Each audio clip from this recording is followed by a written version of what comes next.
Retrouvez l'innovation du jour avec EDF. Et avec Anis Mbida, Pierre de Villeneuve. Bonjour Anissé. Bonjour. On parle beaucoup de robots qui piquent, elle c'est Céline, hein, Ouais, qui piquent le travail des humains. Vous avez trouvé l'inverse, des robots qui donnent du boulot aux plus exclus du marché du travail. Oui, par exemple, à des personnes qui sont paralysées ou tétraplégiques. Ça se passe au café Down à Tokyo au Japon, où des serveurs ont été remplacés par des robots pilotés à distance depuis chez elles par des personnes atteintes de la maladie de Charcot. Alors la maladie de Charcot, vous savez, c'est une maladie qui détruit progressivement les fonctions motrices et qui finit par vous paralyser.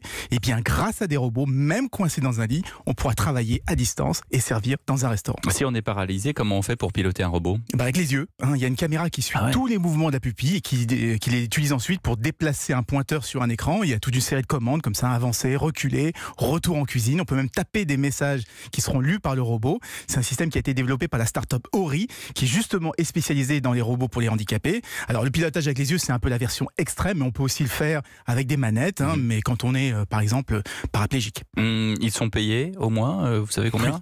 Oui, alors 8 € de l'heure, c'est pas énorme, mais c'est le standard au Japon.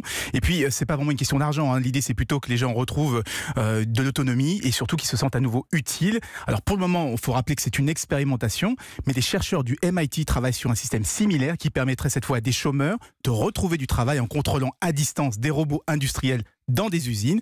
Donc oui, les robots pourraient aussi aider à retrouver du travail. Merci Anissé Mbida, en route vers le futur et la liberté tous les jours à 7h20. C'était l'innovation du jour avec EDF. Aujourd'hui, EDF et ses filiales accompagnent le déploiement de nouveaux modes de transport et imaginent la mobilité électrique de demain. Plus d'infos sur edf.fr.